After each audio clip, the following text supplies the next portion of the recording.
on this episode of RevHang. And I'm sure the only Was it reason snow? Yeah. What else would it be? Cocaine? Maybe they hate Antonelli. Could be. Seems unlikely, but could be. It is a 200 lap race. Don't get this wrong this year, Ben.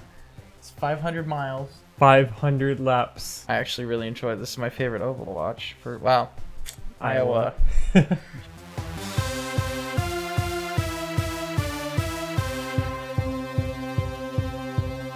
Hello, everybody, and welcome back to RevHang. I am Nathan, as always, and alongside me, again, as always, is my good friend and co-host, Ben Bagley. How's it going, Ben? I want to buy a BMW. He does want to buy a BMW. I don't know how I feel about that. I'm going to bring it up so we can put a picture of it, of what I found. Is that allowed? Putting Craigslist listings on? I'm not actually sure. Maybe you can just grab a picture of it. We'll just grab a picture of it. That's allowed. Yeah. Not the listing I'll itself, find it though. for you later. Okay, yes. It's really cool. It's a 2001 BMW 540i with the 6-speed manual. And it's $5,000. I see very few reasons why I shouldn't spend $5,000 on a BMW. From 2001. Yeah, with the V8. That looks a little worse for wear on the picture. That's given. just the snow. And I'm sure the only Was reason it snow? Yeah. What else would it be? Cocaine? He's I not a thought it was Mercedes like driver. a metal, like bare metal. I No, guess it's I was snow. at work. I didn't. Guy's have, in Bend. fair. He lives in the desert. I didn't have a chance to look at it super closely, but I'm sure there's a reason he didn't show any pictures of the interior. Yeah. Surely. He said the interior. He said he was an old guy, so I trust him. Okay, Maybe he's just bad with technology. maybe. Anyway, this is not a used car podcast. Oh, that would go so hard, though. It would, and we're actually kind of there. Kind It of. is a car podcast. It's a racing podcast, though, so let's talk about some racing. We'll start with some paddock news. Franco Colapinto has replaced Jack Doohan at Alpine officially. We hinted at this last episode, and literally 4 hours after the episode aired, the announcement was made, so we were a little early on that one.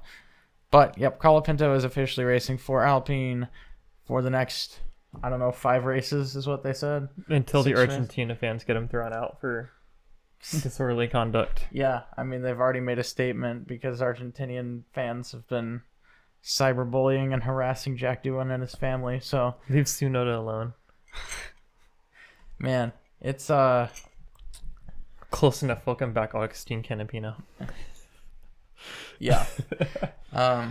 Those fans in Argentina are very passionate, and we'll leave it there. Yeah.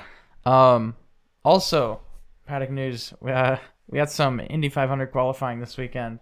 We actually did get our predictions in time. Not on last episode, but we did get it on the website live before qualifying for once. First year in like 3 years we've done this. So we will talk about that a little bit later. But Joseph Newgarden and Will Power were fined $100,000 and are starting from the back in the Indy 500 due to not passing technical regulation testing. $100,000 each. Yes.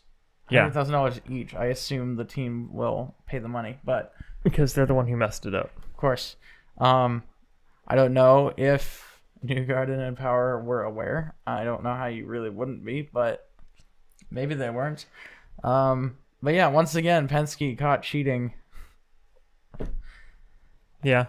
Ridiculous. The only reason Scott McLaughlin didn't get caught with the attenuator is probably because he got in a crash. Yeah, for real. Yeah. That legitimately saved his weekend. Yeah, crashing and destroying his car saved his weekend, for real. Pretty crazy stuff. So they will be starting from the back. I thought Joseph Newgarden was a favorite to win this 500. Probably go for the three-peat. I still think there's a chance because, honestly, qualifying position does not matter in the 500. I don't know. Not nearly as much as any other race. My personal graph of Newgarden's career is still in the solid it's so over downward trend. Yeah, but that's what we've been saying for the past 2 years, and he keeps winning the 500 randomly. That's fair. So, But never from 33rd. never from 33rd. That is true. We will see, and we'll talk about the Indy 500 qualifying a little bit later. For now, let's talk about the Indy GP, the Sonsio Grand Prix at IMS. Very, very cool track. Of course, it is half of the Indy 500 oval, plus that's actually not the circuit that they raced on, the one we have in the picture here. But, I was gonna say, doesn't look like the this doesn't look like the oval at all. It's a variation of, well, no, I mean, because after turn 12, there's like a little infield part that they turn into. Yeah, and they like go, but not turn 13. Anyway, we've got the wrong picture of the circuit on here. Not that we you have guys can one see of the that. configurations on here. We're just nerding out a little bit. You should have played it cool. They would never have known. They would never have known. It's okay. Anyway, let's go into qualifying. Top 10 to give you context was Alex Palou, Graham Rahal, Louis Foster, I think no, he's British, so Lewis. We've been over Lewis Foster, Scott McLaughlin, Devlin DeFrancesco in 5th. 6 through 10 were Newgarden and Power, O'Ward, Rossi, and Simpson. Moving into the race, Graham Rahal passed Palou into turn 1 and maintained the lead for the first 2/3 of the race. I thought it was going to happen. I thought we were going to have Graham Rahal winning his first race in like 5 years. Yeah, that would have been cool. No, did not happen. O'Ward and Dixon flew through the field, making consistent passes. Dixon started in 16th and made his way all the way up to 5th by the end of the race. Absolute recovery. Yes. Graham Rahal destroyed his tires trying to keep Palou behind him. And it doesn't help that he was also on a far inferior strategy because his team was not used to leading the race. So they fumbled the bag hard. Joseph Newgarden made his way up to 12th after a technical issue forced him to start at the back of the race. So, all right, yeah, back of the grid at the beginning of the race. Very good recovery from him. Mm-hmm. So, results, top 10 were Palou, O'Ward, Power on the podium, followed by McLaughlin and Dixon. 6 through 10 were Rahal, Armstrong, Kirkwood, VK, and Rosenqvist. Talking points for this race. Rahal was so close. He had it in the bag until he didn't. He got about as close as he probably could have, actually. Yeah, I mean, he was on a pretty bad strategy compared to everyone else. He kind of fell like a brick through the field after his tires went off. Yeah, and even on a good strategy, trying to keep Palou or really any Ganassi boy behind is that's a tall task. That's a feat. Yep. When you have Alex Palou pushing you for the entire... I mean, Palou wasn't even trying. He was just like, I'm going to sit back here until he messes up. And then that's what happened. So pass on pit rotation if I have to. I don't care. Pretty much. And then we talked about Newgarden having a good comeback drive. And then Colton Herta... So sad. Herta Bros not doing so well today. It was quite bad. It started out pretty bad, and then it got more bad. Yep. Poor guy. He ended up a lap down or something. Well, he didn't finish, did he? No. What, do you have a technical problem? I forget. Pretty sure. Yeah. Herta is... The worst part is, too, they kept showing the clips of him in 2022 during his, like, crazy drive and drifting and all that. And I was starting to get a little hyped up. I was like, yeah, he can do it again. He could do well. Nope. No. Crash on lap 3. Instant pit. Instant pain. Instant pain. Yeah. Yeah, pretty much. Herta Bros in shambles. Don't send my boy back to the pits. Not again. Don't make him go there. All right, so... It did give us the quote, if Colton Herta didn't have bad luck, he'd have no luck at all. Yeah. The classic Will Buxton line there. Mm-hmm. We didn't hear Will Buxton enough in F1 and in Drive to Survive, so now we get to hear him all the time in IndyCar. I'm glad he's enjoying himself. Yes. He's actually not a bad commentator. I actually like him better in IndyCar because he's still, like, very, like... His language is very, like... He says a lot of words. Yes. And he likes to over-describe things and say what's happening. Mm-hmm.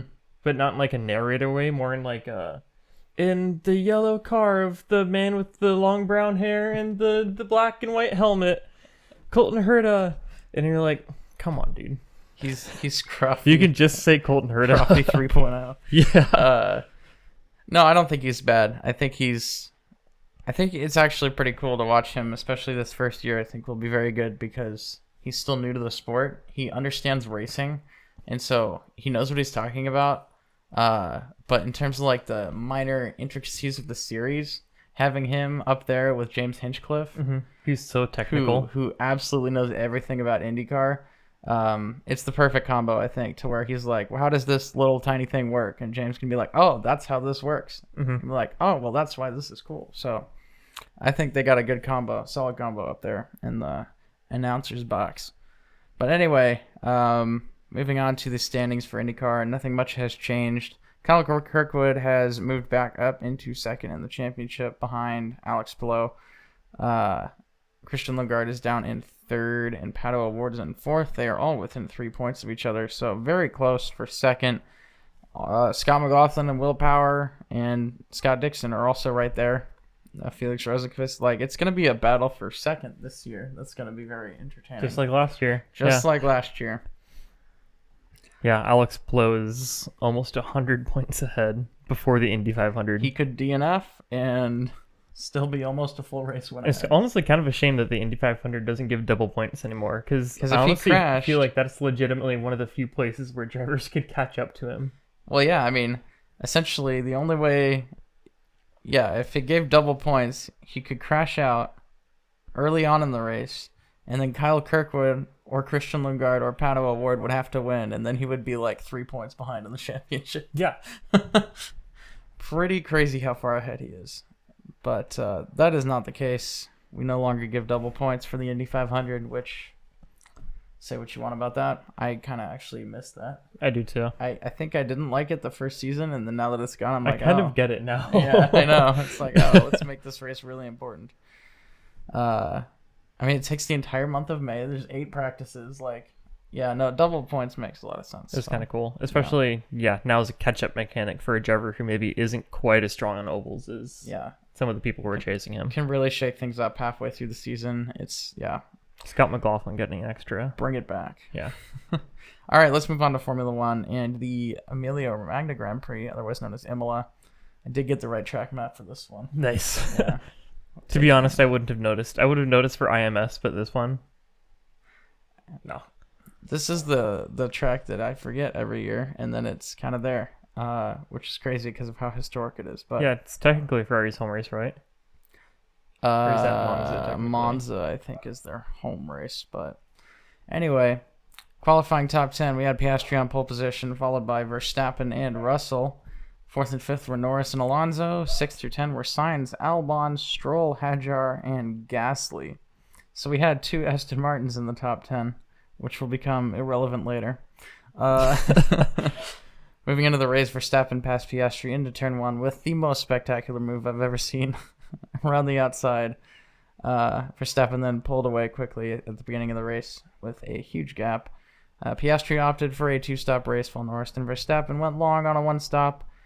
Well, that was the plan anyway. Well, Ocon had a technical issue that caused him to stop by the side of the track about halfway through the race. It brought out a VSC at the perfect time for Verstappen to pit 1 lap after Norris pit under green flag conditions.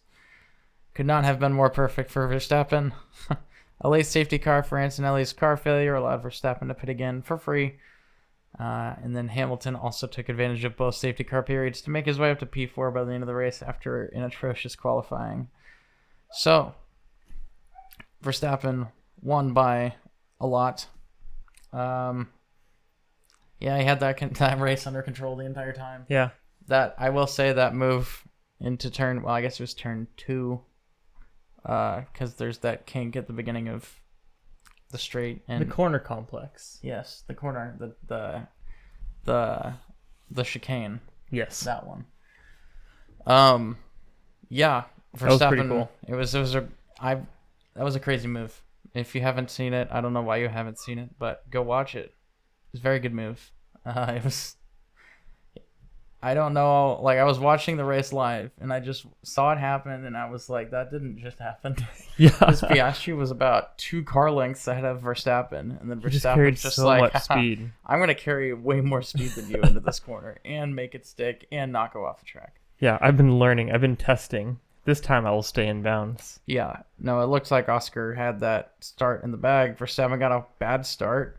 Almost was passed by Russell, but then he's just like, no, I'm just going to roll around the chicane at 180 miles an hour no problem. So very good overtake. Yep, and then we never saw him again. Never saw Verstappen again. It was actually a pretty entertaining race. There was quite a bit of passing in the midfield. Yeah. So I I thought like it was seeing a the pretty pit good race. strategies. Actually having to see Yes. the tire dig and watch people Yes. play games with that. Absolutely. All it took was 2 safety cars. Yes, 2 safety cars, but also, I mean, there would have been a split strategy anyway. Yeah. I think Pirelli needs to learn from this that they just need to always go softer tires. Like, make strategy a thing. Yeah. It made a good race out of a race that's usually not that entertaining. So, Pirelli, please learn from this. Please make softer tires in 26. Bring back refueling. Bring back refueling in the ultra softs. Turn F1 into IndyCar. Yeah. There you go.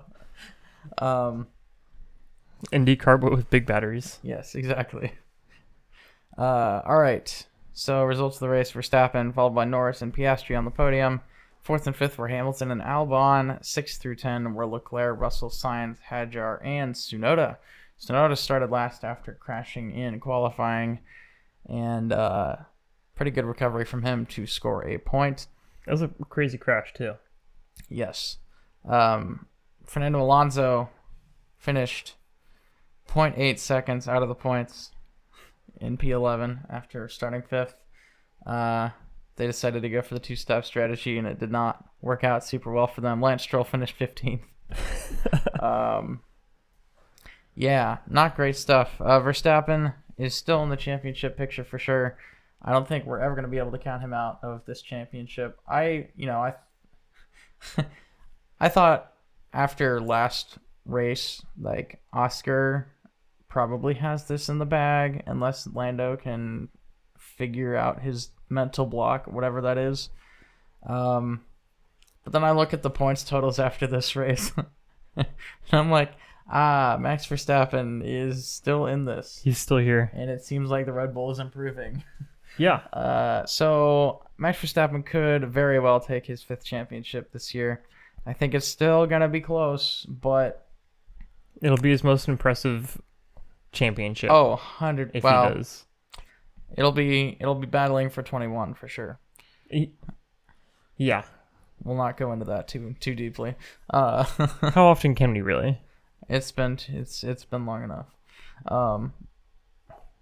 So let's continue.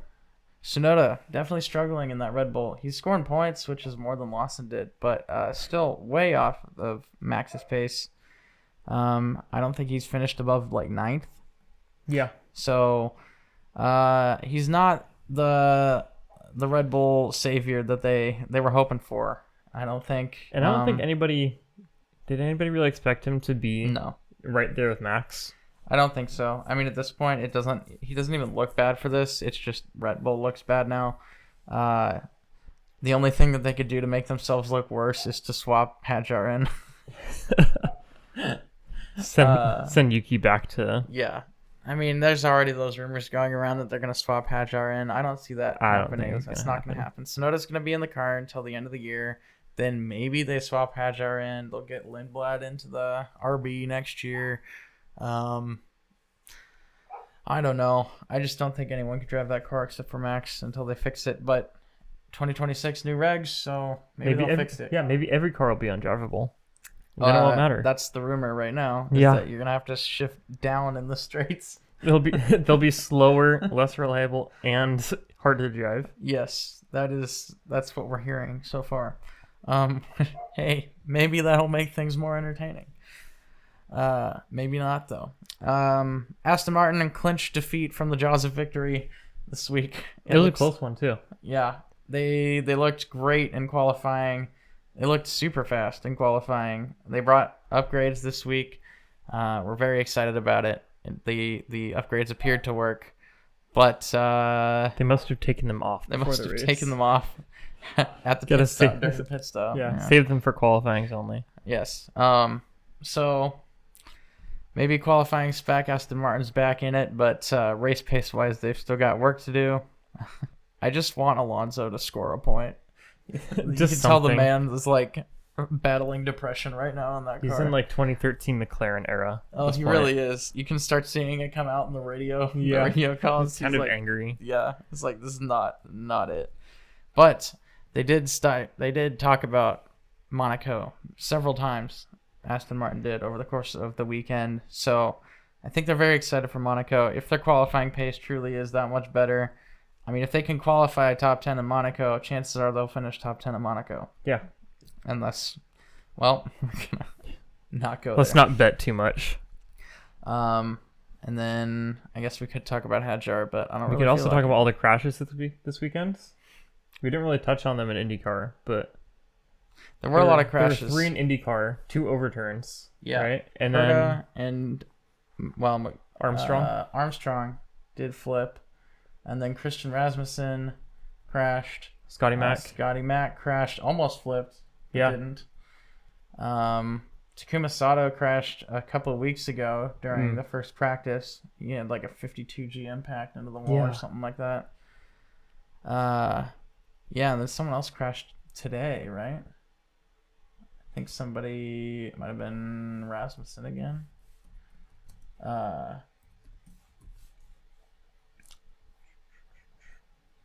Everyone's talking Kiffin about Simpson. Kiffin Simpson. You're That gonna was say 3 that. days ago. Yeah. Lots of crashes in IndyCar as of late. There was another one today, I'm pretty sure, though. Yeah. I'll let you know if I find it. I don't think I'm going to. Yeah. And then, Yuki's big crash. And then Yuki had a huge crash in qualifying. Ended up airborne, upside down, over the wall. Very reminiscent of the Guan Yu Zhou crash from a couple years ago. He was fine. Car was not. Yeah. So they rebuilt had to bring his in the car. backup car.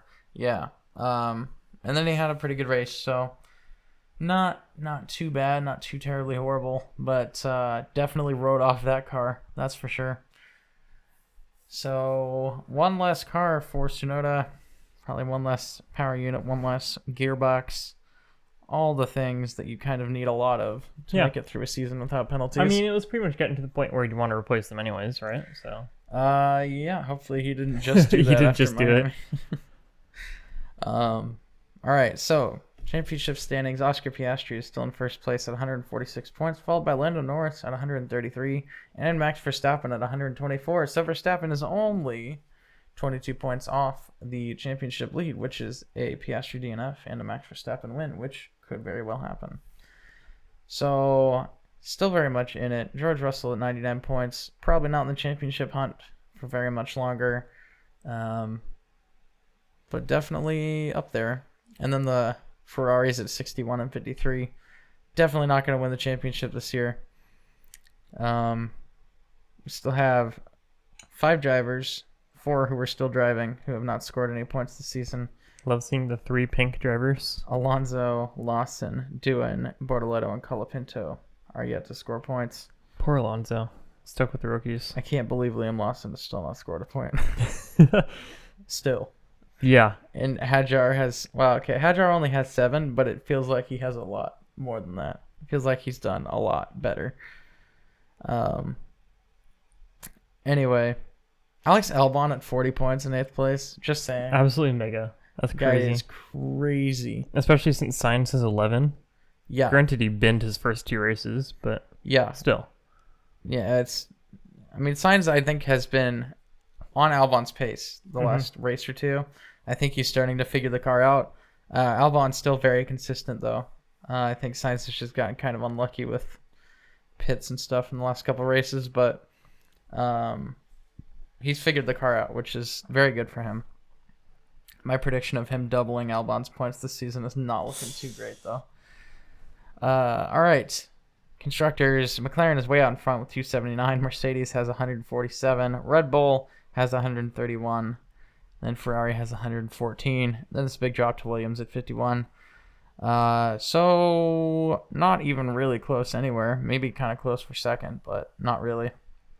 Yeah, surely the points will not get worse if they remove the cost cap. Why would they remove the cost cap? You didn't hear that rumor? What are they talking about? Removing the cost cap? Is that a thing? I didn't hear about this. For the record, I really hope that they... Following statements from MBS, he said that it was a headache and he did not see the point in having it. We need to get this guy out of the sport. The cost cap is the best thing to happen to the sport in so long. All right, MBS. Granted, that was just him saying things, but Well, he says a lot of things, but he also does a lot of things that are not great. Yeah. Carlos Sainz Sr. has been rumored to become the new candidate for FIA presidency, and boy, do I hope that happens. I would rather have somebody who has some sort of ties to an actual driver than MBS. Somebody who doesn't just say that I was a rally driver. Listen, I think Carlos Sainz Sr. would make a fantastic FIA president. More so than Susie Wolf. Because he was a driver. He's a legendary driver. He's got a reputation that he doesn't want to ruin by being a bad FIA president. Yeah. The guy's a legend in rally. So I think he'd make a great president. He's kind of past his racing years. He's an old man now. But I think he'd do a great job. So my vote's for Carlos Sainz Sr. Him versus Sebastian Vettel. Who do you vote for? Ooh. I'd vote for him, actually. I'd vote for Vettel? Sainz Sr. Yeah, me too. Over Vettel. I mostly just wouldn't want Vettel to have to go through that. He's too young. Yes. I also would be concerned about... Well, this is going to get a little too we're getting a little political. I think Vettel might go a little too deep in the paint on the environmentally friendly stuff, which is fine, but I don't think we need to be taking steps backwards in terms of power and entertainment value versus... I mean, we already have carbon neutral fuels coming. We've already got this focus on electrification. I think Carlos Sainz Sr. would be a better president. I'm going to leave it at that. I think Seb would also be good, though, but I would rather see Carlos Sainz Sr. in that role. That's fair. All right. Not to put you on the spot or anything that. Me arguing environment. Okay, we're going to not touch that. It's a racing. When it comes down to it, it's a racing series. And if they wanted to really save the environment, they would stop doing it. Yes. So, or they would just do it in Europe. Or yes and. So. Well, they are taking steps to make it carbon neutral, which I think is good. We get to carbon neutral if we can still have combustion engines and be carbon neutral. Solid. Great stuff. Let's not try to go carbon negative or whatever that's called. Carbon positive, I guess? No. Maybe carbon negative. Yeah, carbon negative. We don't need to go crazy. Back in like 2012 era where Tesla was just selling cafe credits to other automakers so they could be more green. Yeah. All right. Pit stop championship, top 10. We had Leclerc in first place with a time of 2.04, followed by Tsunoda and Verstappen. Fourth and fifth were Lawson and Norris. Then we had Hamilton, Bortoletto, Russell, Hadjar, Antonelli rounding off the top 10. Some decently quick stops this weekend. Yes, indeed. Standings, nothing much has changed. Leclerc has taken the lead from Lewis Hamilton. There's a huge gap between Russell and Antonelli. Yes. That's weird.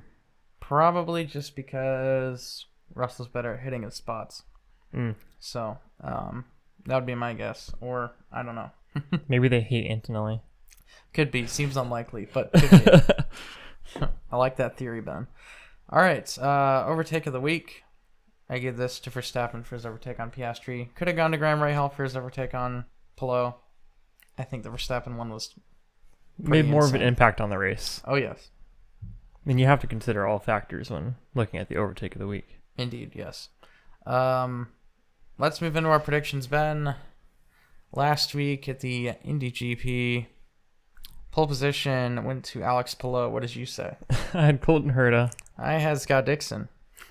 Neither of us got that one. Podium was Palou, Ward, and Power. What did you say? I had Palou, Herta, and Dixon. I had Lundgaard, Palou, and Herta. Herta's letting us down. Yeah. Yeah. Um, Bro's not even going to get the F1 at this point. Yeah, right. All right. Winning number of pit stops was 3. What'd you say, Ben? It was 3. I had 2. Once again, you take the point on that one. Yep. Moving on to Formula One and the Imola Grand Prix. To remind everybody of the top 5, it was Verstappen, Norris, Piastri, Hamilton, and Albon. What did you say, Ben? I had Piastri, Norris, Russell, Antonelli, and Verstappen with Behrman as my dark horse. So I got Norris in the placement, but aside from that, it was fairly atypical. Yep. I had Piastri, Verstappen, Norris, Antonelli, and Sainz with Ocon as my dark horse. Not a great week for me. Not a great week for the Haas boys. Nope. At least you had Verstappen a little closer to first place than I did. True. Yeah, I got the top 3 right, just in the wrong order. Yeah. Fastest lap went to Verstappen. What did you say? I had Piastri. I had Norris, and all 3 of them held it at some point during the race. Yeah. Driver of the day was Verstappen. What did you say? Piastri. I said Sainz. I'm really sounding like a fanboy this weekend. Yes. I bet Piastri will win. I bet he'll get fastest lap. I bet he'll get driver of the day. Verstappen did all 3 of those instead. Yeah. At least he got pole. Yes. All right. Indy 500 predictions. Pole position. We have already done our predictions, and it has already happened. So, pole position went to Robert Schwartzman. Never would have ever guessed that in a million years. Rookie from Israel and Russia, which has caused no controversy in the Instagram comments. Hush now. Yeah, the guy, he used to be a Formula One prospect. He was a reserve driver for Ferrari forever. Oh, yeah, he was. Yeah. I think an F2 winner. Then he went to Indy next, and then eventually IndyCar, racing for Prima in their first year. Just goes out and takes pole position by like 0.4 of a mile an hour, which doesn't sound like a lot, but is a lot in Indy 500 qualifying. I believe it was 233.7 miles per hour on average over the course of 4 laps. Yeah, I was going to say, if you're going almost 234 miles an hour, would you want to go another half a mile an hour faster? I wouldn't. No, yeah. So, yes, he takes pole position for the big one. What did you predict, Ben? I had Dixon for this one. I had Power, who was starting at the back because he cheated, so feels bad, Thanks, man. Penske. Yeah, thanks, Penske. At least we made the podiums after all the news came out. Yes. Podium, what do you got, Ben? I've got Dixon, McLaughlin, who was the Penske boy who didn't get it, as we discussed. He got in an accident, and that probably saved his career. Saved his race. Yeah, and Rosenqvist. Yes. I have O'Ward, Ericsson, and Rosenqvist. This year's Pato's year. I'm gonna say it now. This year's the year that he's gonna actually not drop to second on the last lap of the race. Ericsson was a bold choice too. Ericsson has won this race, and he almost won it again a couple of years ago. Then he, I think, crashed out last season. But, I mean, it's real easy to crash in this race. So, I think Ericsson has a shot. If he's going to win a race this year, it'll be this one. He'll beat this one. That makes sense. That's fair. Winning number of pit stops. What do you got, Ben? I've got 9. I have 7. It'll probably be 8. Yep. Lots of pit stops. For those of you who are unaware, it is a 200 lap race. Don't get this wrong this year, Ben. It's 500 miles. 500 laps. 1,000 1,000 miles. 500 miles, 200 laps. Very long race. But I actually really enjoyed this. This is my favorite oval to watch for, Iowa. Jinx. Yeah. Iowa's so good, dude. Iowa is pretty solid. And Texas. I actually really like Texas, too. I wish they'd bring Texas back. Yeah. Texas Motor Speedway. Texas and Iowa. Very good. Bangers. Yeah. I mean, you should start watching NASCAR. No. Who has time for that? I'm trying to buy a BMW, Nathan. I don't have time to watch NASCAR. To watch Freedom Racing. I need to make poor financial decisions. Yes. All right. Formula One, Monaco Grand Prix. Give me your top 5, Ben. I've got Norris, Piastri, Verstappen, Russell, and Antonelli with Sainz as my dark horse. I have Verstappen, Norris, Piastri, Hamilton, and Albon with Alonso as my dark horse. Alonso. I mean, Nice. Really banking on that quality result. They were hyped about Monaco before even the Imola race, so I'm gonna choose to believe them, which may or may not be a good choice. Adrian Newey will be doing the pit stops himself. Guido style. All right, fastest lap. What do you got? I've got Norris for this one. I've got Verstappen. Driver of the day. What do you got? Norris. I have Albon. Same strategy as last weekend. Yes. Just whoever's in first might get fastest lap and might get driver of the day. You're the McLaren fanboy, not me. No. No. Not. All right. It's okay. I chose Pedo Award to win the 500 because I'm not in denial. After watching him choke for the past 5 years. Yeah, exactly. All right, Ben, you got any words of wisdom for us this week? Yes. It is wearing gloves to do work season outside and inside. And I just want to remind people of when to wear gloves and when to not. When to wear gloves is when you're doing yard work and moving branches and stuff like that. When not to wear gloves is when working with fast rotating machinery next to your hands. So if you're like using a power drill or like a bandsaw or a sander or a grinder or a lathe, please don't wear gloves. I've seen so many freshmen in college and some other not as vocationally adept grad students at the place where I work try to use gloves when they're working on stuff, and it's terrifying. Gloves are great for when you're picking up blackberries and branches and using a chainsaw, but yeah, just you don't always have to wear gloves for everything. So you can wear like nitrile gloves. You don't want to get your hands super dirty, but girls are kind of into it if you have like super greasy hands. I hear. I don't actually know. But why are you looking at me? I don't know. I thought you might have insight too. I'm the guy that wears nitrile gloves when I change my oil, so that's fair. Not like you me. didn't hear that. I'm not putting that on the internet. I drink it. Drink it. A little sip. But yeah, gloves are great outside, and then just like taking care of your gloves, like wearing the right gloves for that situation. Like leather gloves are great for grabbing stuff. You need something rugged, but they're not great when it's wet because they get slippery, and using cut resistant gloves and yeah, all that stuff. Good for welding. I know this. Yes. Don't weld without gloves, actually. You can. It's fun. It gives you like a little sunburn. This is not legal advice. So warm. So warm. Alrighty, everybody. Thank you, everybody, so much for watching and listening to this episode. If you enjoyed it, leave a like or a rating on the platform you listen on. It really helps us out.